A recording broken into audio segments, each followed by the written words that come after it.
Hi everybody, a warm welcome to another video session of MTM College. Myself I am Muhammad Fasil from Department of Commerce. Okay, അപ്പോൾ നമ്മൾ ഇന്നലെ ഡൗ തിയറിയെ കുറിച്ചിട്ട് പറഞ്ഞു അല്ലെ, stock market തിയറീസിനെ കുറിച്ചിട്ടാണ് discuss ചെയ്യുന്നത്. അതിൽ 4-5 തിയറീസ് ഉണ്ടെന്ന് നമ്മൾ പറഞ്ഞിട്ടുണ്ട്. അതിൽ ഡൗ തിയറി ഇന്നലെ നമ്മൾ ഡിസ്കസ് ചെയ്തു.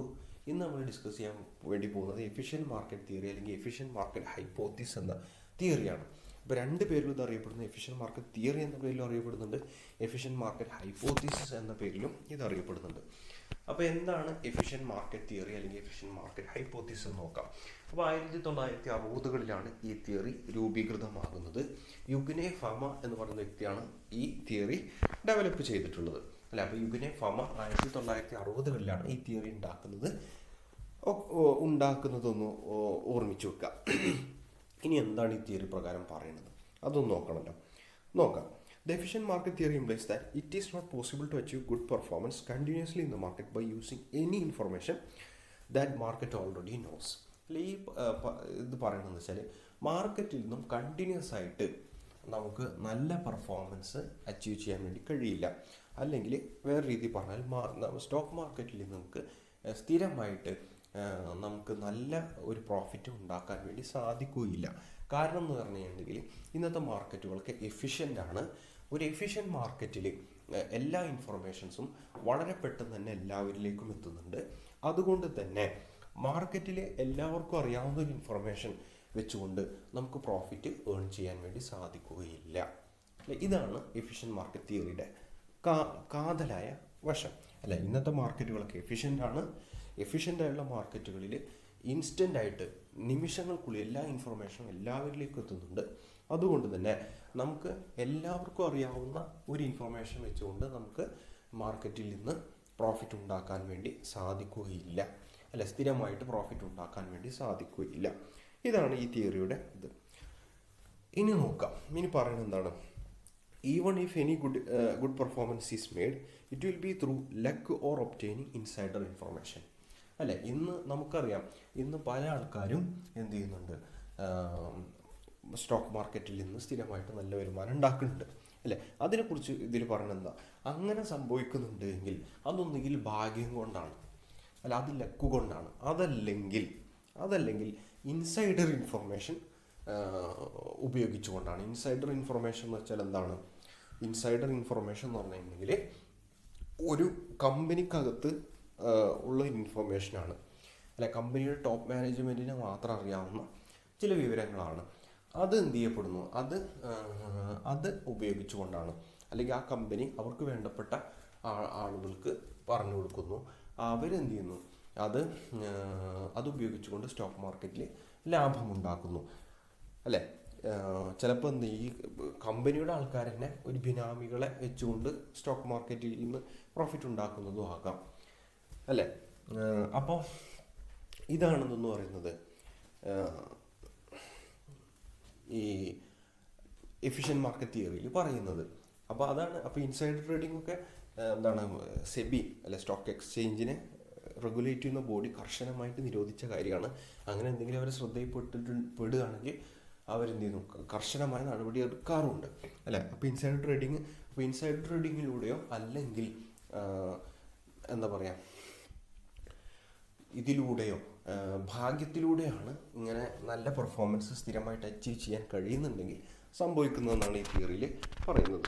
ഓക്കെ, ഇനി നമ്മൾ 2 കാര്യങ്ങൾ ഇനി പറയുന്നതെന്ന് വെച്ചാൽ എന്തുകൊണ്ടാണ് നമുക്ക് മാർക്കറ്റിനെ ഔട്ട് പെർഫോം ചെയ്യാൻ കഴിയാത്തത് അല്ലെ. മാർക്കറ്റിനെ ഔട്ട് പെർഫോം ചെയ്യാൻ കഴിയില്ല, ഒരു എഫിഷ്യൻറ്റ് മാർക്കറ്റിനെ ഔട്ട് പെർഫോം ചെയ്യാൻ കഴിയില്ല എന്നാണ് ഈ തിയറിയുടെ കാതൽ അല്ലെ. എന്തുകൊണ്ട് കഴിയില്ല അല്ലെ? മാർക്കറ്റിൽ നിന്ന് നമുക്ക് സ്ഥിരമായിട്ട് നല്ല പ്രോഫിറ്റ് ഉണ്ടാക്കാൻ കഴിയില്ല. എന്തുകൊണ്ട് കഴിയില്ല? എന്താ കാരണം എന്ന് വെച്ചാൽ an efficient market theory includes many well informed and intelligent investors, so securities will be appropriately priced and reflect all available information. ഇതിൽ പറയുന്നത് എന്താ വെച്ചാൽ ഒരു എഫിഷ്യൻറ്റ് മാർക്കറ്റിൽ വളരെ ഇൻ്റലിജൻ്റ് ആയിട്ടുള്ള നിരവധി ഇൻവെസ്റ്റേഴ്സ് ഉണ്ട്. അതുകൊണ്ട് തന്നെ മാർക്കറ്റ് എപ്പോഴും എല്ലാ ഇൻഫർമേഷനെയും റിഫ്ലക്റ്റ് ചെയ്യുന്നുണ്ട് അല്ല, എല്ലാ ഇൻഫർമേഷനെയും മാർക്കറ്റ് റിഫ്ലക്റ്റ് ചെയ്യുന്നുണ്ട്. ഒരു ഇൻഫർമേഷനെയും മാർക്കറ്റ് റിഫ്ലക്റ്റ് ചെയ്യാത്തതില്ല. അല്ലെ, ഏതെങ്കിലും ഇൻഫർമേഷനെ റിഫ്ലക്റ്റ് ചെയ്തിട്ടില്ല എങ്കിൽ ആ ഇൻഫർമേഷൻ മാർക്കറ്റിലേക്ക് വന്നിട്ടില്ല എന്നാണ് അർത്ഥം.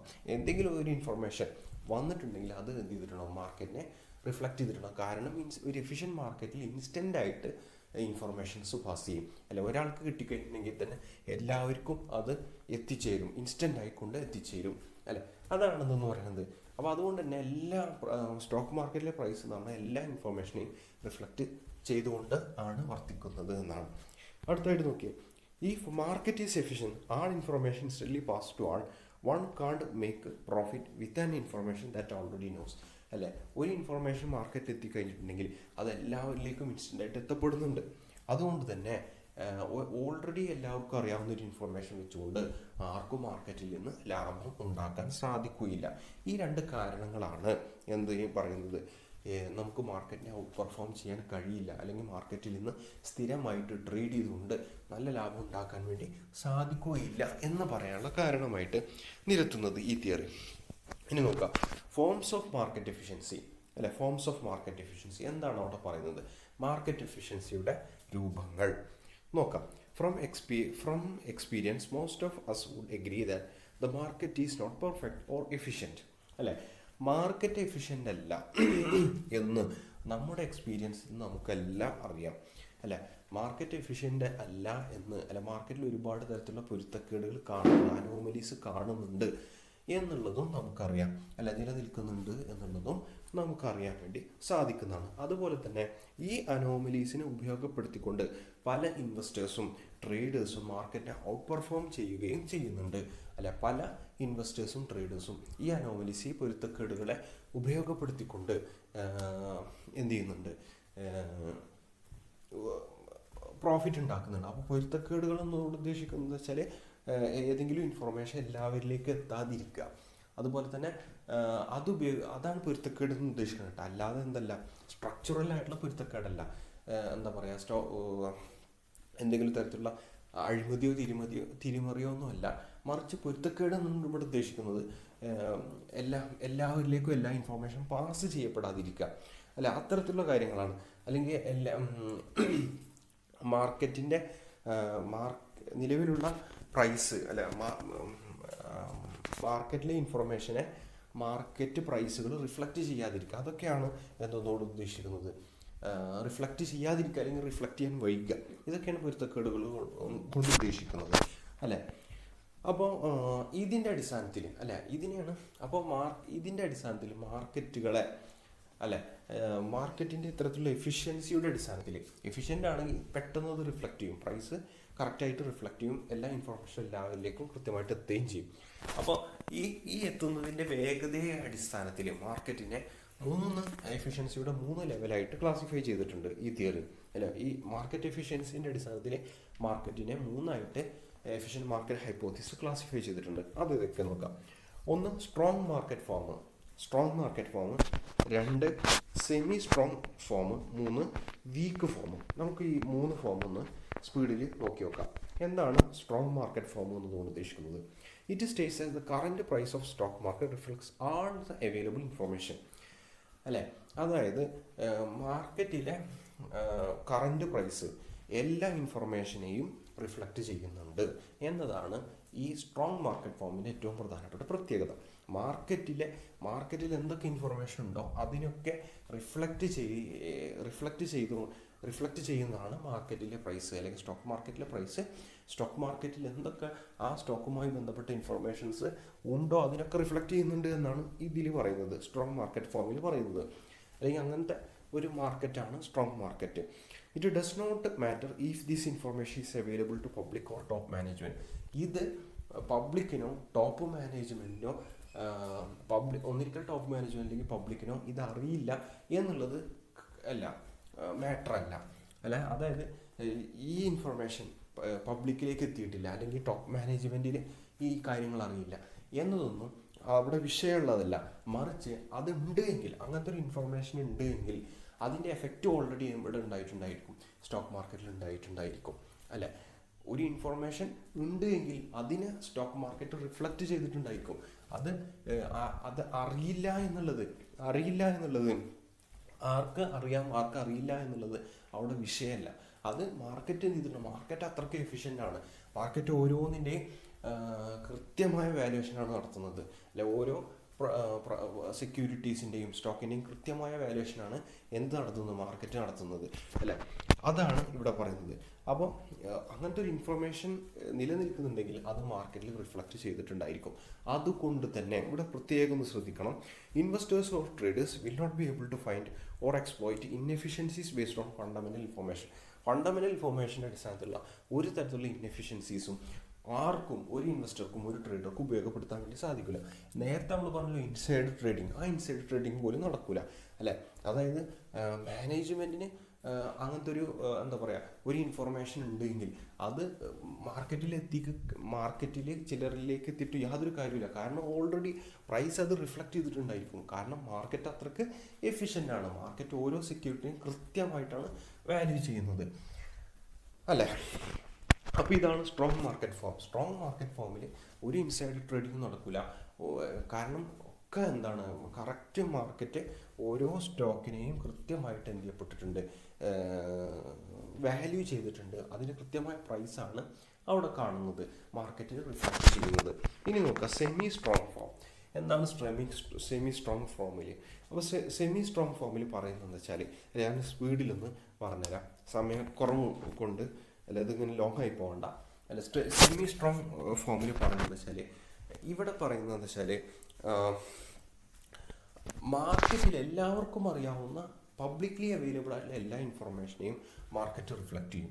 പബ്ലിക്ലി അവൈലബിൾ ആയിട്ടുള്ള എന്തൊക്കെ ഇൻഫർമേഷൻ ഉണ്ടോ അതിനൊക്കെ മാർക്കറ്റ് റിഫ്ലക്റ്റ് ചെയ്യുന്നു. അതുപോലെ തന്നെ പബ്ലിക്ലി അവൈലബിൾ ആയിട്ടുള്ള ഒരു ഇൻഫർമേഷൻ വെച്ചുകൊണ്ടും ആർക്കും മാർക്കറ്റിൽ നിന്ന് പ്രോഫിറ്റ് ഉണ്ടാക്കാൻ വേണ്ടി കഴിയില്ല. കാരണം അതെല്ലാവർക്കും അറിയാം. അല്ലേ, പബ്ലിക്ലി അവൈലബിൾ ആയിട്ടുള്ള ഒരു ഇൻഫർമേഷൻ വെച്ചുകൊണ്ട് ആർക്കും മാർക്കറ്റിൽ നിന്ന് പ്രോഫിറ്റ് ഉണ്ടാക്കാൻ വേണ്ടി സാധിക്കില്ല. അതേസമയം പബ്ലിക്ലി അവൈലബിൾ അല്ലാത്ത എന്തെങ്കിലും ഇൻഫർമേഷൻ ഉണ്ടോ, അല്ല പബ്ലിക്ലി അവൈലബിൾ അല്ലാത്ത എന്ത് ഇൻഫർമേഷൻ ഉണ്ടോ അത് ഉപയോഗിച്ചുകൊണ്ട് പ്രോഫിറ്റ് വേണമെങ്കിൽ നമുക്ക് പ്രോഫിറ്റ് ഉണ്ടാക്കാൻ വേണ്ടി സാധിക്കും. അതാണ് സെമി സ്ട്രോങ് മാർക്കറ്റ് ഫോമിൽ പറയുന്നത്. അടുത്തായിട്ട് നമുക്ക് പറയാനുള്ളത് വീക്ക് മാർക്കറ്റ് ഫോമാണ്. എന്താണ് വീക്ക് മാർക്കറ്റ് ഫോം എന്ന് പറഞ്ഞിട്ടുണ്ടെങ്കിൽ അത് നോക്കാം. The weak form of market efficiency states the current price does not reflect the fair value and is only a reflection of past price. എന്താണ് ഇവിടെ പറയുന്നത്? അതായത് വീക്ക് മാർക്കറ്റ് ഫോം എന്ന് പറഞ്ഞാൽ അവിടെ മാർക്കറ്റിലെ പ്രൈസുകൾ റിഫ്ലക്റ്റ് ചെയ്യുന്നത് പാസ്റ്റ് ഇവൻറ്റുകളെയാണ്. അല്ല, മുൻപ് നടന്ന കാര്യങ്ങളുടെ അടിസ്ഥാനത്തിലാണ് ഉള്ള പ്രൈസാണ് ഇപ്പോൾ മാർക്കറ്റിലുള്ളത്. അല്ല, കറൻറ്റ് ഇൻഫർമേഷൻ ഒന്നും മാർക്കറ്റ് എന്ത് ചെയ്യണില്ല, റിഫ്ലക്റ്റ് ചെയ്യണില്ല. കാരണം മാർക്കറ്റ് അത്രയ്ക്ക് എന്താണ്, ഇൻഎഫിഷ്യൻ്റ് ആണ്. അല്ല, മാർക്കറ്റിന് അത്രയും എഫിഷ്യൻസി ഉള്ളൂ. അതുപോലെ തന്നെ ഫ്യൂച്ചർ പാസ്റ്റ് പ്രൈസുകൾ ഉപയോഗിച്ചുകൊണ്ട് ഫ്യൂച്ചർ പ്രൈസിനെ നമുക്ക് എന്ത് ചെയ്യാൻ വേണ്ടി കഴിയില്ല, പ്രെഡിക്റ്റ് ചെയ്യാനും വേണ്ടി കഴിയില്ല. പാസ്റ്റ് പ്രൈസുകൾ ഉപയോഗിച്ചുകൊണ്ട് നമുക്ക് എന്ത് ചെയ്യാൻ വേണ്ടി കഴിയില്ല, ഫ്യൂച്ചർ പ്രൈസിനെ പ്രെഡിക്റ്റ് ചെയ്യാനും വേണ്ടി കഴിയില്ല. അപ്പോൾ ശ്രദ്ധിക്കണം, അവിടെ അതെന്താണ്, ഈ ടെക്നിക്കൽ അനാലിസിസ് ശരിയല്ല എന്നാണ് ഇവിടെ പറയുന്നത്. അല്ല, ടെക്നിക്കൽ അനാലിസിസിലാണല്ലോ ഇങ്ങനെ ചെയ്യുന്നത്, പാസ്റ്റ് പ്രൈസ് ഉപയോഗപ്പെടുത്തിക്കൊണ്ട് ഫ്യൂച്ചർ പ്രൈസ് പ്രെഡിക്റ്റ് ചെയ്യാൻ വേണ്ടി ശ്രമിക്കുന്നത്. അല്ലേ, അപ്പോൾ അത് സാധ്യമല്ല എന്നാണ് ഇവിടെ പറയുന്നത്. അല്ലേ, അതുപോലെ തന്നെ എന്താണ് ഈ തിയറി ഏറ്റവും കൂടുതൽ സപ്പോർട്ട് ചെയ്യുന്നത് ഫണ്ടമെൻ്റൽ അനലിസ്റ്റുകളാണ്. ഫണ്ടമെൻ്റൽ അനാലിസിസ് വിശ്വസിക്കുന്നതെന്ന് വെച്ചാൽ, അല്ല ഫണ്ടമെൻ്റൽ അനാലിസിസ് നിങ്ങൾ പഠിച്ചതാണല്ലോ. അപ്പോൾ ഫണ്ടമെൻ്റൽ അനലിസ്റ്റുകൾ വിശ്വസിക്കുന്നത് മാർക്കറ്റിൽ റിഫ്ലക്റ്റ് ചെയ്യുന്ന പ്രൈസ് സ്റ്റോക്കുകളുടെ യഥാർത്ഥ പ്രൈസ് അല്ല. മാർക്കറ്റിന് അത്ര കണ്ട എഫിഷ്യൻസി ഒന്നുമില്ല, കൃത്യമായ പ്രൈസ് റിഫ്ലക്റ്റ് ചെയ്യാനുള്ള എഫിഷ്യൻസി ഒന്നുമില്ല. അപ്പോൾ അങ്ങനെ അവർ സപ്പോർട്ട് ചെയ്യുന്ന ഒരു തിയറിയാണ് വീക്ക് മാർക്കറ്റ് ഫോം. ഇന്നത്തെ മാർക്കറ്റുകളൊക്കെ വീക്കാണ് എന്നുള്ള ഒരു അസംഷൻ. അപ്പോൾ ഇതാണ് 3 മാർക്കറ്റ് എഫിഷ്യൻസിയുടെ 3 ഫോമുകൾ. അല്ലേ, സ്ട്രോങ് ഫോം ഉണ്ട്, വീക്ക് ഫോം ഉണ്ട്, സെമി സ്ട്രോങ് ഫോം ഉണ്ട്. ഓക്കെ, അപ്പോൾ വളരെ സിമ്പിളായിട്ടുള്ള തിയറിയാണ്. അല്ലേ, കൃത്യമായിട്ട് ഇതിൽ നമ്മൾ കാര്യങ്ങൾ പറഞ്ഞിട്ടുണ്ട്. ഓക്കെ, മനസ്സിലായിട്ടുണ്ടാവും വിചാരിക്കുന്നു. Okay, thank you.